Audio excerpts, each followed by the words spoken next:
Welcome to the 268th of the COVID calls. This is a daily discussion of the COVID-19 pandemic with a diverse collection of disaster experts. My name is Scott Gabriel Knowles. I'm a historian of disasters at the Korea Advanced Institute of Science and Technology. I'm coming to you live from Daejeon, South Korea. Today is a discussion of obituaries and writing about a year of loss with Dan Wakin of the New York Times.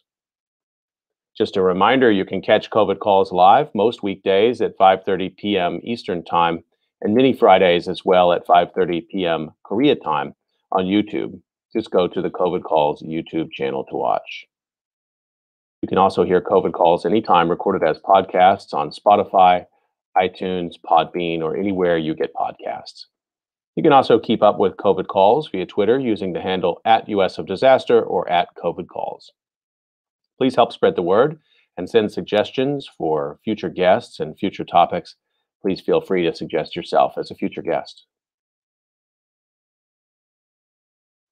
As of today, April 28th, 2021, there are 3,135,750 deaths globally from COVID-19. That's according to the Johns Hopkins University Coronavirus Resource Center.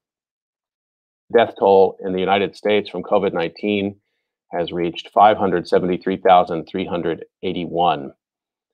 According to Reuters, in the last 24 hours brought 360,960 new cases in India of COVID-19. That's the world's largest single-day total, taking India's tally of infections to nearly 18 million.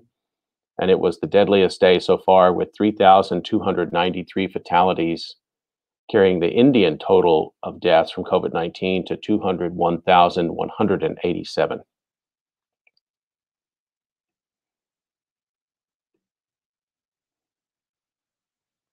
As a way to bring some humanity to the numbers, I've been reading a life story or a story of advocacy for those impacted by the pandemic in some way, and I'd like to continue that reading now.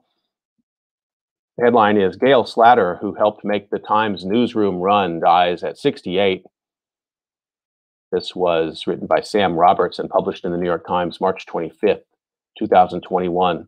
Gail Slatter never received a byline or a photo credit in the New York Times. During the 40 years she worked there, her name appeared in the newspaper only once, in 1997, when she helped flesh out a profile of a 15-year-old murder suspect who happened to have been on her daughter's swim team at a YMCA on Manhattan's West Side. Ms. Slatter was a news assistant at the Times, but her unassuming job title belied the significant impact she had on what appeared in the paper and on the daily lives of her colleagues, particularly on the culture and photo desks. She was a guide, gatekeeper, and guardian. I talked to her every morning when I called in for assignments for about 15 years, Jim Estrin, a staff photographer, said. She made every day better. She also stood up for herself and for what was right. Slatter died at 68 on March 21st in a Bronx hospital. The cause was COVID-19, her daughter Lauren said. Gail Slatter was born on April 25th, 1952 in the Bronx and grew up on the Grand Concourse, a few blocks from Yankee Stadium, although she would become a basketball fanatic. Her father was Clarence Slatter Sr., a native of Georgia who was trained as a printer. Her mother was Daisy Seymour Slatter, a hairdresser. She graduated from Washington Irving High School in Manhattan and attended Fordham University in the Bronx, but didn't finish. In the early 1980s, she was accepted to a journalism program at the University of California, Los Angeles, but decided against moving and uprooting her family. In addition to her daughter, she is survived by her husband, Bruce Stansberry, a science teacher. A brother, Clarence Jr., had died. Ms. Slatter's first job was as an operator for the telephone company, but her enthusiasm about journalism took her to the Times in 1974. There, she worked initially as a file clerk in the morgue, the newspaper's vital repository of cataloged clippings and photographs that decades later was deemed anachronistic when articles could be preserved and retrieved digitally. Until she retired in 2014, she worked as a news clerk and news assistant, coordinating assignments for the photo and culture desks. For the culture staff, for example, she compiled a weekly master list of forthcoming performances from which music critics could make their decisions about what to review. When a former publicist for Carnegie Hall, then with the Cleveland Orchestra, came to visit the Times newsroom, the one person he wanted to meet was Miss Slatter. She followed every colleague's growing family with a loving warmth and honest interest that I never before witnessed from a colleague, Lonnie Schlein, a former Times photographer and photo editor, said. Gail always held her own and was never hesitant to express her well thought out positions on social issues, a strong woman who clearly knew right from wrong. Michael Cooper, the current deputy culture editor for News, recalled, she helped me feel welcome when I was a frightened new clerk on the photo desk, and she was a seasoned hand, and she made every desk she worked on better and friendlier. Miss Slatter had recently resumed her education, enrolling at City College of New York and majoring in creative writing. She was working on a children's book and a novel. We were so proud of her for this, her daughter said.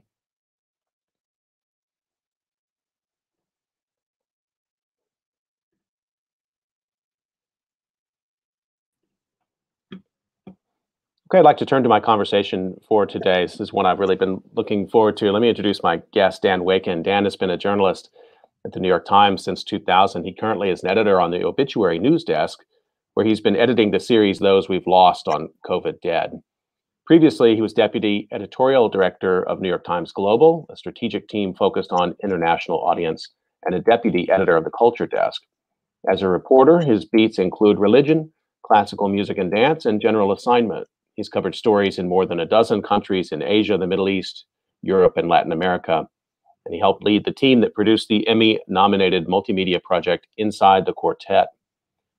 A graduate of Harvard University with a degree in the classics, Dan is an avid amateur clarinetist. He's also the author of The Man with the Sawed-Off Leg and Other Tales of a New York City Block, which appeared with Arcade in 2018. Dan Wakin, thanks so much for making time to join me on COVID Calls today. My pleasure. Thank you, Scott. I'd like to start the way I usually do, just find out where you're calling in from, what the pandemic is looking like there, what the vaccine situation is looking like there today. I'm calling from my house in Manhattan in New York City on the Upper West Side near Columbia University. And things are looking much better in New York, particularly in Manhattan, and particularly in this neighborhood in terms of infection rates, death rates. The city is averaging about 2,000 cases a day, double-digit deaths. Vaccinations are really on the upswing. It's interesting, though, that even now that the government in the United States has said people can go outside without a mask if they're vaccinated, most of the people I see outdoors are still wearing masks, and many of them are older, and I'm pretty sure they've been vaccinated. So there's extreme care in the area where I am. And in terms of vaccination, are they doing mass vaccination centers? Are people getting those at their physicians' offices? How are people making use of getting access to vaccine there? Well, now it's become a little easier. You can go to clinics, to walk-in clinics, or to pharmacies. Before that, there were large centers that it was very confusing patchwork. There were centers that were managed by the city, by New York State. Then there was a website by the federal government of where you could find vaccines. It was very unclear, how to approach this. And then one enterprising guy, Mr. Ma, I think his first name is Huge Ma, set up a site, a Twitter feed called TurboVax. And it was this fantastic resource that he just did all by himself. That was an automatic feed of every site where vaccination appointments became available. And you could just, you could click on a link you provided and go and sign up online. And people would go on at 12:01 a.m. and start clicking madly and looking at his feed, or looking at their Twitter feed on their phone, just waiting for something to open up. And that's how I actually found my appointment. Really? It was there was like 46 appointments available at a high school in the Bronx in New York. So I immediately signed up, and in 4 days, and went up there and stood online for about 2 hours. It was not all that well organized, but it worked in the end. I got vaccinated. But it's better now. Those stories are good to document, because there's such a variety of ways that people have gotten information about where to get vaccinated. And some of it has been just like this, following a Twitter feed. Oh, that's the first time I've heard that. or getting a call from a neighbor or, you know, an in-law or somebody says, hey, I heard they have this, or I heard they have that. Not nearly as systematic as we might like to think it should be, but it seems to be getting the job done. Thanks for sharing that information there from New York. Sure. A lot of things I want to get to today, but I actually want to start by just backing up to early 2020 and just ask you if you remember how COVID-19 sort of first entered your consciousness. When did you first become aware of it? You know, I don't really remember that well. I think I remember just in my routine reading of the paper, reading some story out of China about a new virus. I think the thing that really struck home was when I was talking to a colleague in the cafeteria at the Times who covers infectious diseases. And he said, you know, there's this really serious virus coming along that's really deadly, and you should be really aware about it. You know, about the fact that since you're in obituaries, you may be getting a lot of work. And then he sent an email a couple of days later saying, yep, you know, you better be ready. And that's when it really hit home. I think the other thing I first remember is when there was a series of events all at once, sometime in early March or mid-March, you know, universities were sending their students home. The stock market was tanking. Hospitals in Italy were looking like nightmares. And these were all things that I kind of could identify with because my son had just graduated from college the spring before. You know, I used to work in Italy as a correspondent, so I was familiar with that. I remember the crash of 1987, Black Tuesday, when I was working for the Associated Press, and what a big deal it was. So that stuff all kind of resonated, and it was all happening at once.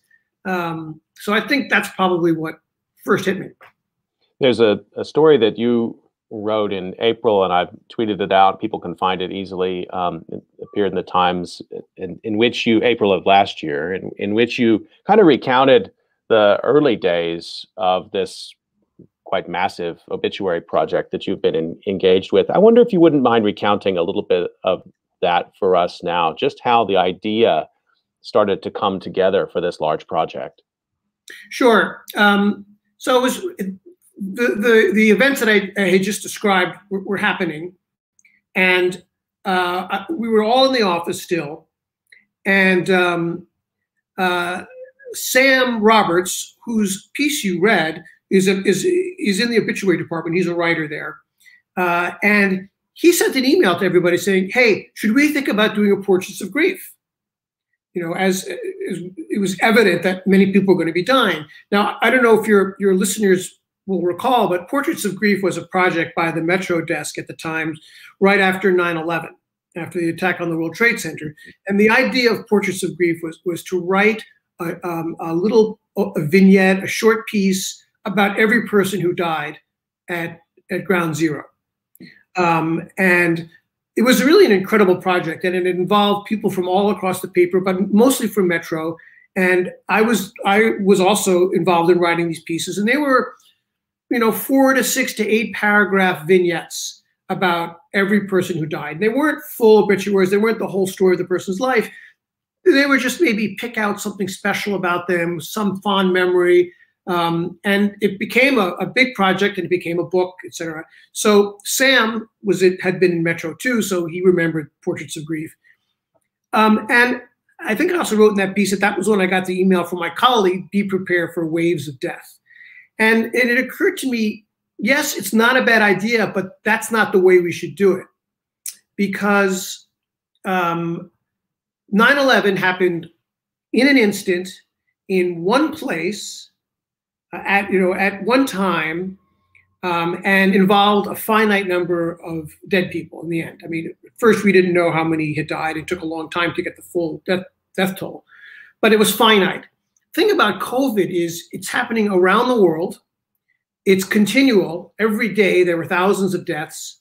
It involved every kind of person you could possibly think of. There was no defining factor about them. So how do we do that? How do you do a Portraits of Grief when those are the circumstances? Mm-hmm. So, you know, we talked amongst ourselves, our colleagues, editors, the reporters, and it kind of it seemed to me the way to go was to be very selective, pick people with the real criteria in mind, be as broad as possible, try to follow the news.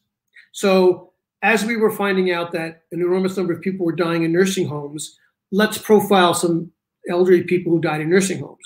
And as we found out that healthcare workers, in the front lines were really dying in large numbers, let's do some doctors and nurses.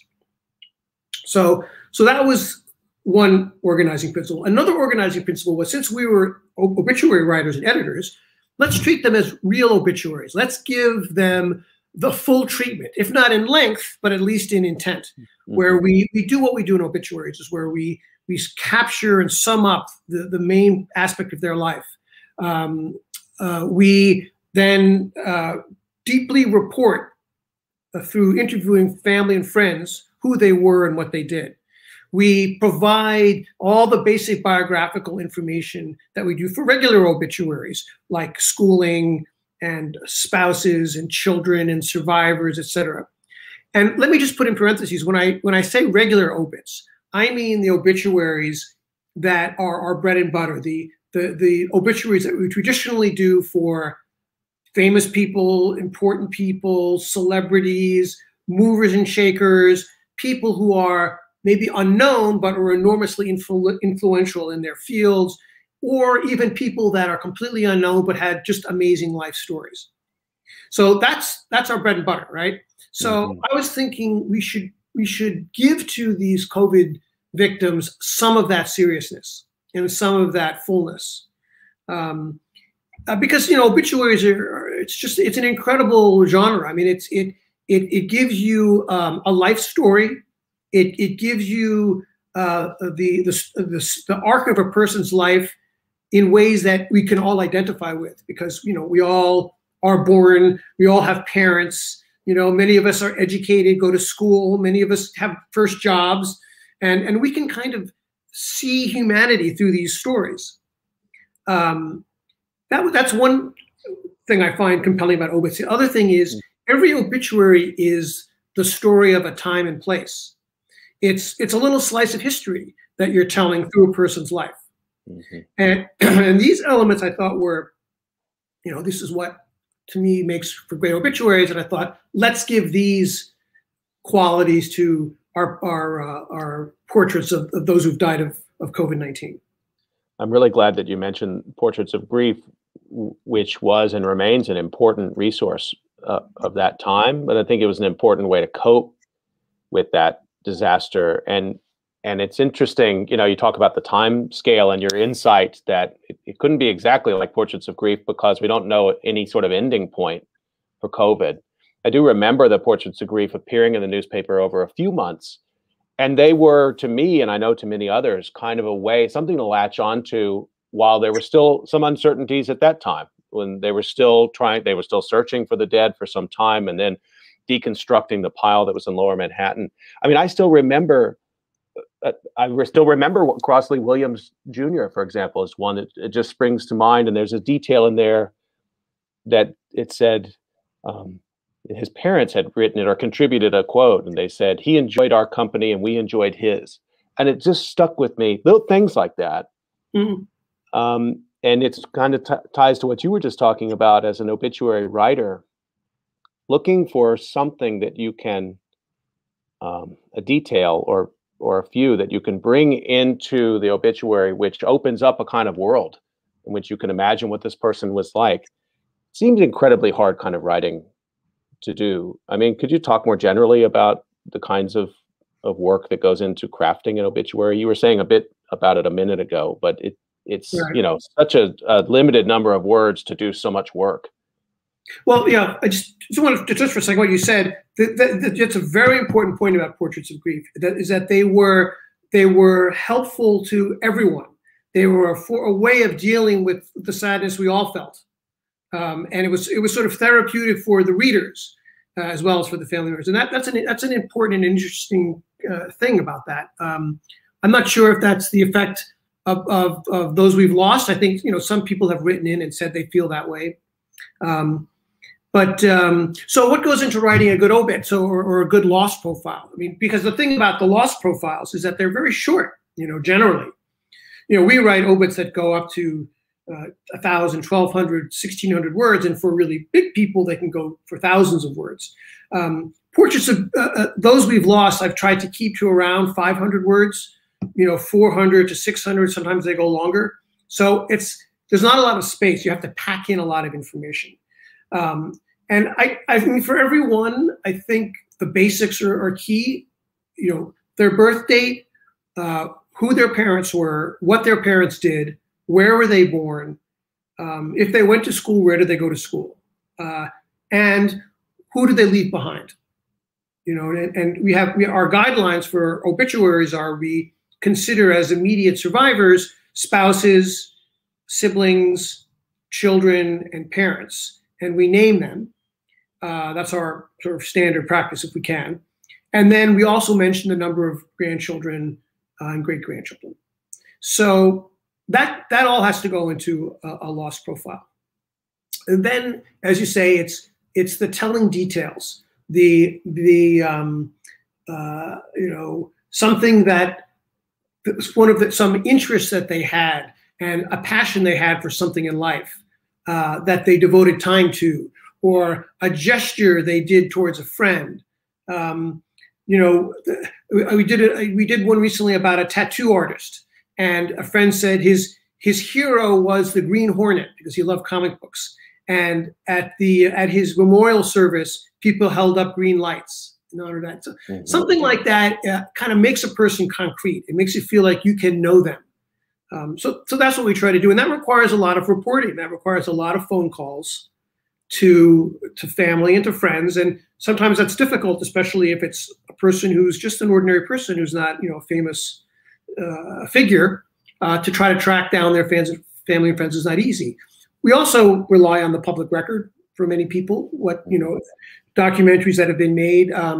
We just did a Lost about a harmonica player named Paul Osher, who was a great blues musician who played with Muddy Waters, was one of the great blues stars of all time.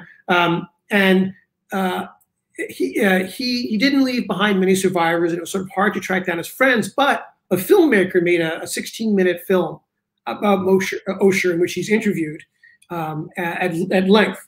And it was just such an invaluable source. It was so wonderful, and it was so great to hear his voice and to use the information that he imparted. And of course, we linked to that video in our obituary so people can watch it. They can click on it. I wanted to ask you a little bit about the reader's perspective on this. And I read in an interview you said about this project, you want readers to come away with a sense of the slices of our society that are particularly hard hit and a sense of the individual lives. And that's what we've just been discussing. But, you've got that, but we've also got all of these infographics and data visualizations, and they're very impressive. Don't get me wrong, the degree to which you can go to, the New York Times and many other newspapers around the world and receive pretty complicated epidemiological data. It's there at your fingertips. It's like a dashboard almost. But the obituary operates in a different time zone. It's a different emotional register. It demands the reader to slow down a little bit, think a little bit, connect. And I've thought a lot about those sort of two speeds of reading that people are invited to do these days. And I wonder how readers are engaging with these obituaries. Have they commented that they see them as a relief from all of those sort of relentless numbers? Or, how do you imagine them interacting with them, given the other ways that this pandemic is represented, which is often big numbers, scary numbers, plotted on a graph or plotted on a geography or plotted on a map? Well, it's hard to say. I mean, I haven't seen much direct comparison between the individual obituaries and our reporting about the big numbers. People do react to specific stories by saying, "Thank you for telling me about so-and-so. This is an amazing person." I actually, one of the more moving tweets that I pulled out for this conversation, and I was going to just read from this tweet, which is really kind of wonderful. And it was someone who sent in, I guess it was a letter to the editor, and this person wrote, "I read them all and without exception cried. My feeling is that maybe if we all read these beautiful personal remembrances and cried, we might be more apt to help each other through this awful time. Thank you for remembering the wonderful people we've lost." So to me, that encapsulated a lot of the comments that we've gotten, either in letters or tweets or comments at the bottom of the stories. The people are all become exceptional because every person is exceptional, right? Every life is a unique, special life. And when they're written about, especially in the New York Times, they seem really, truly to be exceptional. And they are. And then this writer also sort of got to what you were saying before, that reading them all helps us get through this pandemic and what's going on. So I think that kind of gets at the appeal of the individual slowly read obits, as opposed to the sweeping charts, graphics, and big stories about numbers, which are, incredibly important and vital, and it consists of some absolutely incredible journalism by the New York Times. I mean, our data collection project is just extraordinary. The way we've gathered the data and presented it. Just a reminder that you're listening to COVID Calls and continuing my week of discussions about obituary, talking with Dan Wakin today of the New York Times. Dan, I talked with Paige Cornwell from the Seattle Times yesterday, and I asked her a similar kind of discussion of what we're having now, and I asked her if there had been criticism of these, because, of course, in the broader society, as we know throughout last year, and I guess still, maybe to a lesser extent now, given the change in the presidency, a pushback in the culture against focusing too much on the pandemic, focusing too much on these lives, or even disputing the numbers and disputing whether or not people had actually died of COVID. Maybe it was something else. And that discourse was out there last year. It's an unfortunate one from my perspective. But here you are shepherding this project through, which is asking people to really spend some time with these lives and reflect on them. Did you receive criticism directly or indirectly, or something you perceived as some kind of hostility to this kind of work? Yes, we got some initial Twitter commentary, which was sort of, nasty. People saying, people die every day. Why are you writing obituaries just because they've died of this thing they call COVID? Somebody sent a tweet saying saying that we love this hysteria porn. I'm not sure what hysteria porn is, but so yes, there was a fair amount of that at the beginning. Not a lot, a few tweets like that. But the Times is a big target in general, so I think we attract criticism, and that's fine. And maybe even more than criticism, we attract vitriol. But we just ignore it and move on. I'm curious, what did Paige say about the reaction that she was getting? Same kind of thing? Same kind of thing. That some people had expressed, people die every day. Why is this, so special? Why are you making such a big deal about this? But I think it's relevant because telling the truth about the numbers, telling the truth about the lives, last year actually became a sort of a political act. It's not something, and I don't remember, we were talking earlier about the Portraits of Grief. If it happened, I don't recall. There was certainly conspiracy thinking about 9/11, but I don't remember political agita about telling the truth about that disaster and the way that we've seen this last year. So I guess my question to you is, to what extent do you see this work as having entered political discussion as well? Well, I haven't detected that the Those We've Lost series really has much of a political impact. It's possible it does, and I just haven't noticed it, or it's possible that it feeds into the political impact that any coverage of COVID-19 as a pandemic would have. But, you know, it's one small strand of a giant sea. You know, giant is bad mixing of metaphors, but, you know, one small rivulet in a huge, flow of information and stories about COVID-19. You know, and it's sort of hard to understand, like, what would you say to the family members of the person who's been profiled as someone who's died of COVID? What would you say to them?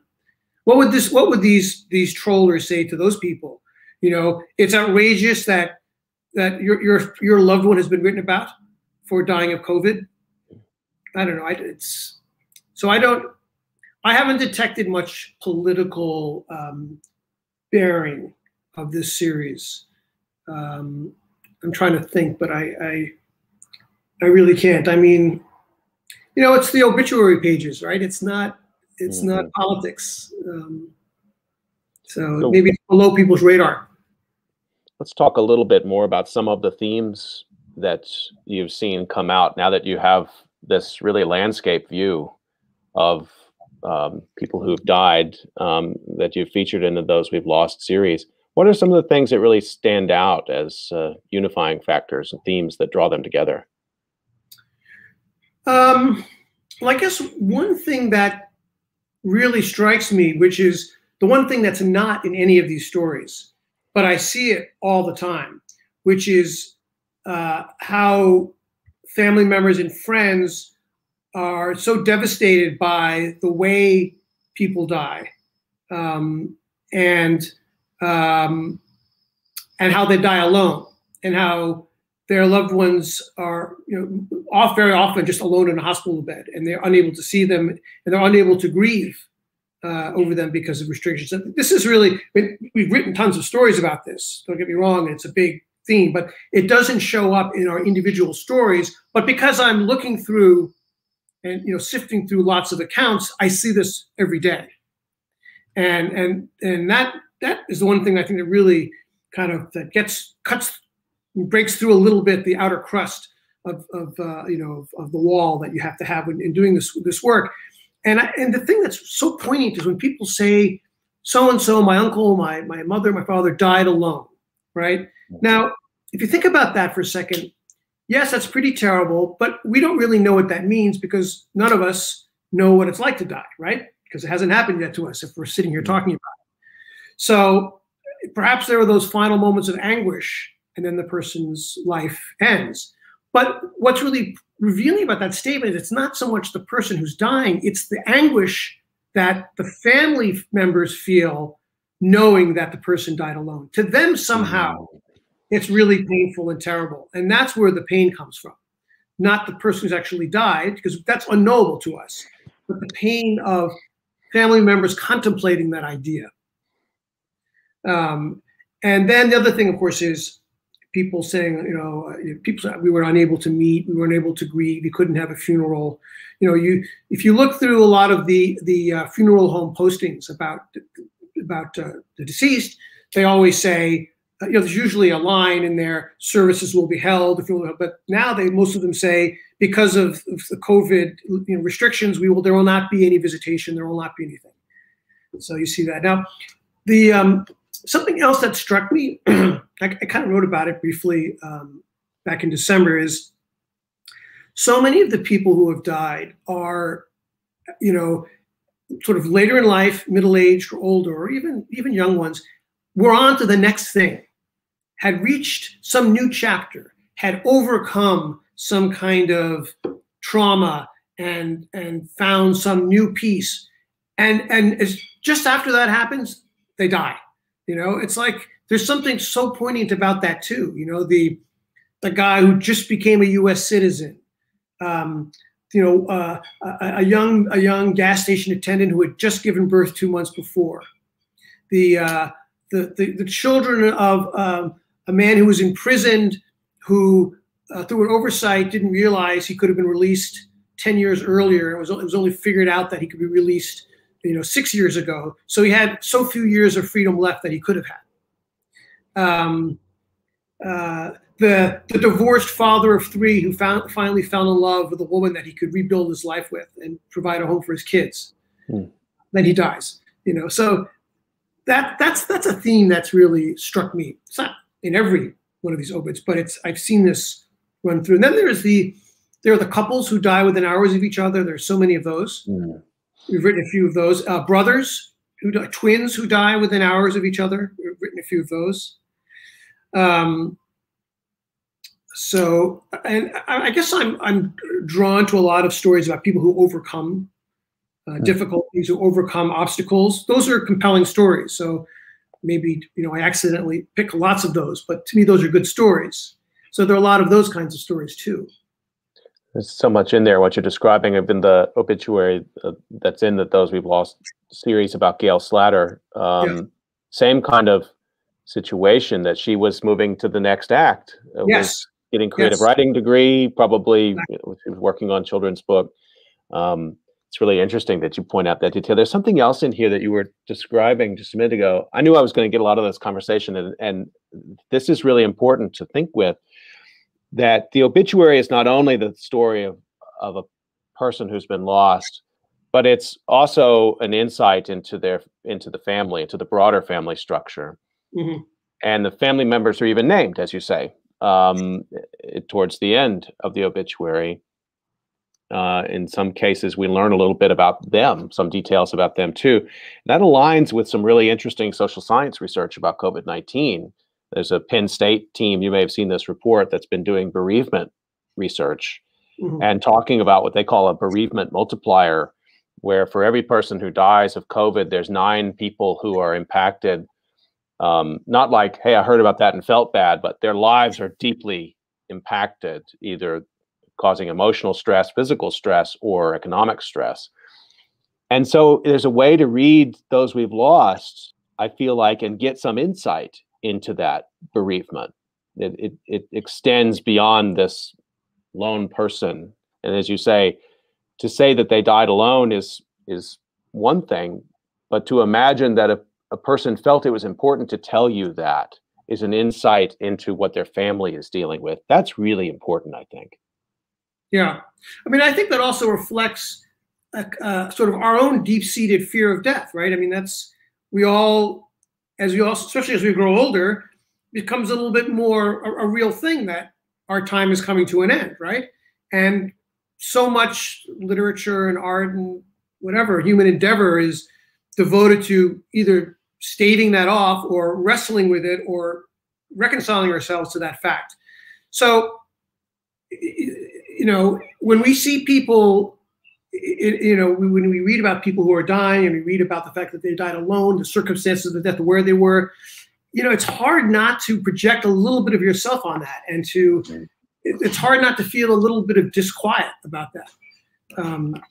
This is kind of vaguely related to this, not really, but one of the things I love is looking at the pictures that we use, because we all our obits have photographs that go with them, and oftentimes we'll go through the pictures that are available and try to decide which are the best ones to use. And I love seeing the pictures of the people when they're really young, and then maybe middle age, and then when they're older, because it really drives home, like aging and death are kind of inevitable, and everybody was a vibrant young person at one point. And hopefully many of your listeners are vibrant young people, particularly your students, right? They're all starting out in life.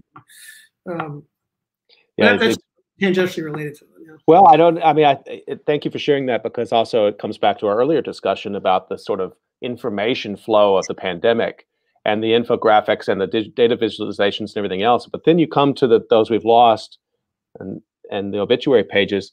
And even if people don't read the full obituary, that photograph there is also going to speak to them. And it's a different way of absorbing information. It's a humanization and it's a personalization, which I think has an important role. I wanted to ask you one more thing about the kind of the editorial vision of the project. And so much of our kind of daily thinking about the pandemic, even the way I report the death statistics, is drives home stories about nations. And we because of the way public health reporting works and the way public health works, it's national in many cases. But how do you think about that with Those We've Lost series in terms of where in the world you want to try to cover and where you want to draw these stories from? Are you focused mostly in North America, or are you bringing in stories from around the world? No, it's definitely a global project, and it's funny that you say that because this week I've commissioned a bunch of obituaries of people in India who have died, because India is now, it's the epicenter, or at least it's the focus of a lot of attention because of the huge numbers of people who are dying and the breakdown of the healthcare system there. So I felt it was important to have some representation of Indians, and I edited one that hopefully should be posted pretty soon. A great Indian musician, a singer of ragas, who was the 5th generation in his family to be a performer of this kind of music, of Indian classical music, and he's imparted it to his sons and to his grandchildren too. So India, like right now, is a focus of mine. For a time, it was Brazil, right? Because Brazil had a huge surge in deaths, and particularly indigenous people in the Amazon. They were suffering a lot. So I commissioned some of those. Native Americans were very hard hit, and on reservations around the United States, covered them. Italians, when Italy was really suffering greatly, had a large number of deaths, that became a focus. So that's sort of part of the very unscientific editorial process of choosing who to do. Part of it is paying attention to the news. Where is the story moving? Focusing on that place. As I said earlier, when it was clear that nursing home people were dying in large numbers, making sure we represented those people, African Americans. The other thing is we make a real effort to be as diverse in general in our coverage at the New York Times, and we have a big push on to represent more women. Because for so many decades, women were not getting obits because, as a reflection of our society, many women weren't allowed to achieve, things that they were barred from many professions where they would achieve enough to get a New York Times obit. So we're changing that, and I'm trying to represent as many women as possible too. However, there's about twice as many men as women die. So, there tend to be a lot of men in our pages also. Is there a tradition of obituary writing in newspapers in other countries the way that there is in the United States? The British papers have a robust obituary tradition. Their style is a little different. They seem to be more kind of essayistic profiles. And most newspapers run obituaries of very prominent people. Very few newspapers have as robust a report as we do, because we have a lot of resources invested in it. Mm-hmm. And of course, all around the world you have death notices, right? And so do we, paid death notices. Mm-hmm. And then a lot of cultures, there's a tradition of putting posters on walls. I don't know if you've been to mm-hmm. Italy and you've gone through a small town, and you'll see posters with a black cross and the heavy black lettering, taking note of the person's death and how old they were. So there are all kinds of ways that death is memorialized. American obituary writing is its own thing. It's very specific. And New York Times obituary writing has its own kind of culture and tradition. Just a reminder that you're listening to COVID Calls, and I'm talking with Dan Wakin of the New York Times today about the Those We've Lost series that the New York Times has been running, dealing with the staggering losses from COVID-19. Dan, I wanted to read just a couple of lines again from this story that you wrote to kind of introduce the series last spring. You wrote, "Most obituary writers and editors will agree that standard professional detachment is the first line of defense when death is your beat. Embracing the fascinating histories of the people we write about, using graceful prose to capture them as best we can for the ages, and employing journalistic chops to dig deep and uncover stories also help keep morbidness at bay. It's tougher when the story is all around you." You wrote that a year ago. And I guess I was sort of wondering if you might share a little bit about how you've taken care of yourself in in this? I mean, you're immersed in these stories, and how do you keep that morbidness at bay? It's been unrelenting. Well, I mean, it sort of goes back to what I wrote there, which is that when you're confronted with a story subject, a person who's died of COVID-19, what keeps you sane is to think, well, what's the story here? How do we report this? When I'm editing, how do we make this prose better? What key facts are missing? Have we not played up enough this aspect of the person? Those are all things that journalists do, right? And editors do. So in the process of doing that, you are focusing on your task, and that other stuff doesn't come in.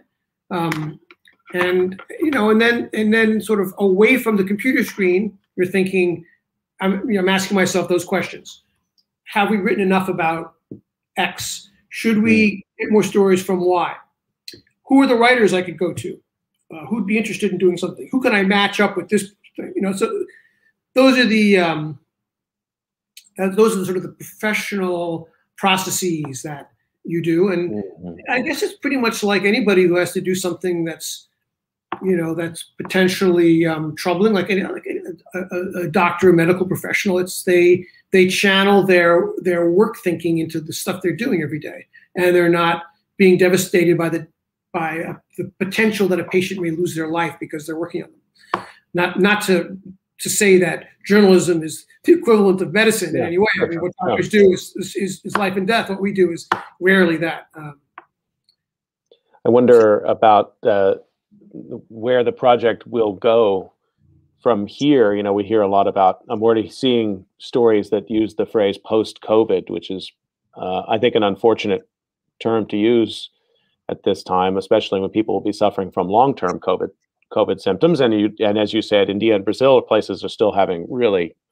breakdowns of the health system. At the same time, of course, with vaccination and declining infection rates in many parts of the United States, hope is in. We have a president who actually talks about, a president who talks about getting past this time and unification and healing and kinds of things we didn't hear much about last year from the White House.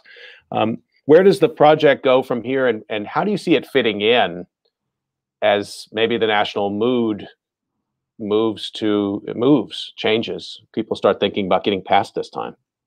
That's a really excellent question. And one that I haven't come up with an answer yet, nor have my colleagues. I mean, I think the thinking is we're not going to set a date now when we're going to cut this off. There's no reason to do that. What we might do is slow down the pace a bit. If it seems like the attention of our editors and of our readers and the world are sort of moving away, we can still keep this project going and still write the compelling, obituary of someone who's died of COVID on a less frequent, at less frequency. Now, what happens after we do that? What's the next step after that? I'm sort of thinking out loud here. Like, let's say we go down to, I'm trying to do one a day, and let's say we go down to 2 a week.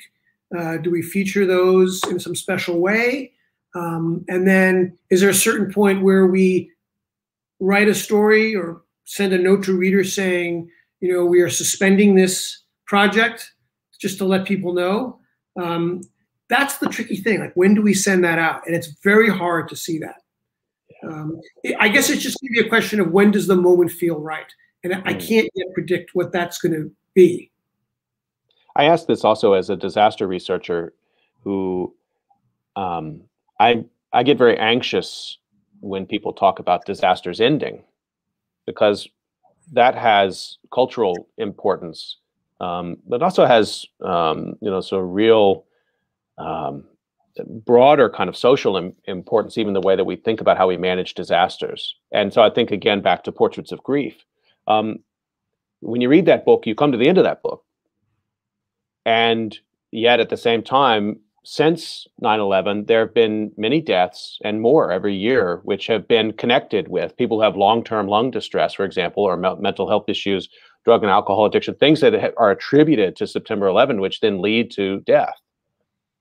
And I've thought about that a lot. I kind of wished Portraits of Grief hadn't stopped.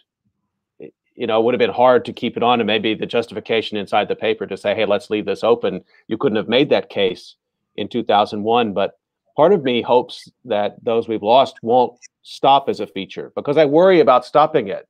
That has an impact in our broader discussion about what are often quite arbitrary timeframes that we imply when we talk about disaster. And that's interesting, because the other side of that is the word closure, right? We need closure. We need to make ourselves feel better by saying something is over. We need to say, all right, I'm going to stop grieving for, my Uncle Joe, because I got to close. We have to move on with our lives. And I guess it's a real tension for you in your field, that tension between being responsible and thinking about the effects of a disaster, and also feeling the need that people have to call it quits and say, look, let's just end it and move on. But I mean, I guess you've probably thought a lot about this historically, right? Like the 1918 flu epidemic, Sure. Or even AIDS, the AIDS crisis, a more recent thing, right? If you lived amid the AIDS crisis, it was so real, so palpable, so horrifying, so many deaths, so much grief all around you. And then it kind of seemed to end, right? Even though people are still living with AIDS today. And now, and then a few years after, plays were written, Angels in America, pieces of music were written about it, novels were written, and there's kind of a cultural wrestling with the memory takes place. And then that seems a little dated, right? I mean, Angels in America is a great play, but now it's sort of seen as a piece of its period, I think. Sure. So, and then at what point does it become so remote you don't even think about it? Like, no one really thought about the Spanish flu of 1918 until it was revived by COVID, right? No, there were a few books and people hadn't grappled with it for a long time, and you're right. And I think it's interesting too, you talk about this is how I see your project, it is part of also that material that's going to help create the first wave of art, which will help people make sense of what this has all been about.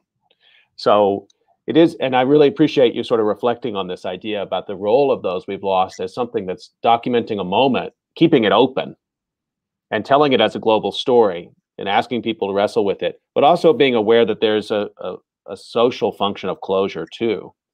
So those are decisions that are, they're not arbitrary, but there's no rule book on to how we decide when a disaster is over, or, it's what you were describing. You and your team will be talking about how we think about the pace of these as the number of deaths draws down. I think I'll have to have you back in 6 months to talk more about that, because sure, there's no easy answer to that question. I don't think. It's also a sort of a function of the profession of journalism, right?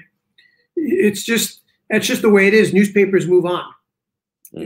I mean, the Hurricane Irene wrought terrible devastation, but we're not covering the after effects closely. If there's a report about environmental damage, we might do it.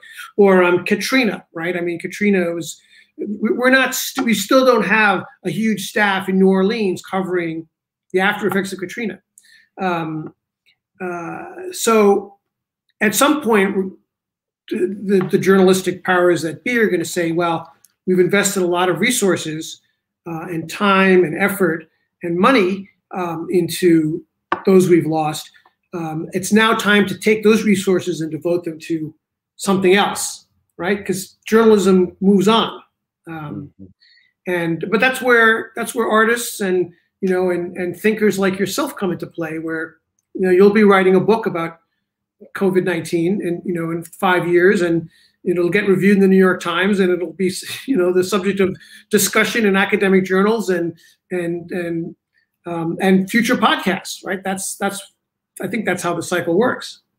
It's interesting to think about that connectivity. And we're almost up on time, but I did want to ask you, since you mentioned journalism, I talked with a lot of reporters in the last year about just how they've done their work in this time. How they cultivate sources, how they get to the scene of something they can't get to the scene to because of public health restrictions. I wonder if you wouldn't share a little bit of your thinking as a journalist with a lot of experience, how you think journalism may have changed through this pandemic time, either the craft of it or the business of it, what you might see as a sort of a mark of COVID on your profession as we come out of this time.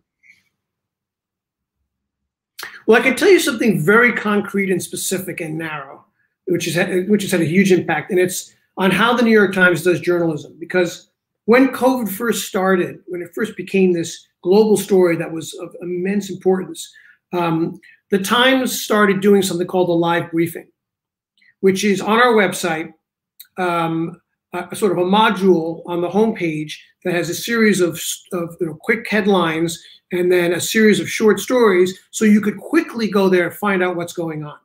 And the live briefing then continued day after day. I think it's still going on, every day for COVID for 400 days or something.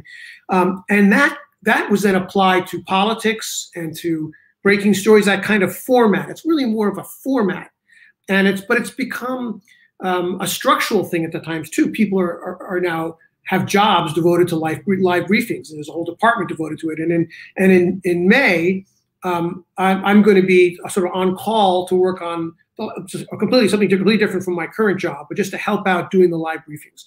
So I think that's a real result of the COVID crisis, the way Times presents and does its journalism on its website.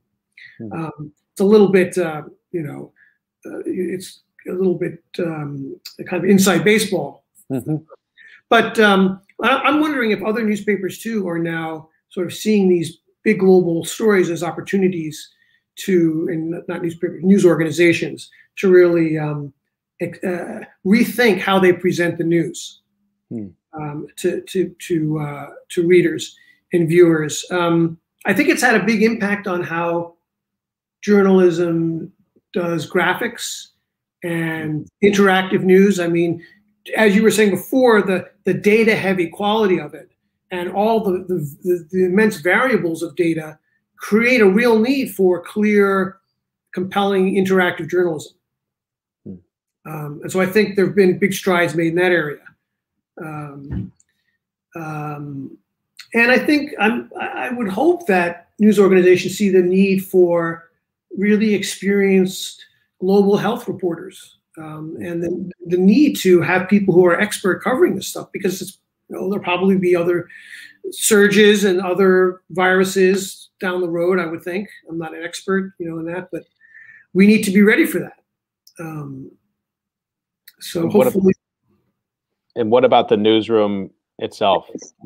People have, cinematic idea of what a newsroom looks like. It doesn't always comport with reality, but still, there is that excitement of being in the space with people who want to get the story, who care about the facts, who are editing and re-editing, being together in a close physical space so you can yell to each other across the room. Right. Doesn't exist. You're going back to that? Well, we are. The Times has made it clear that they very much want to have as many people back together, physically together, as possible.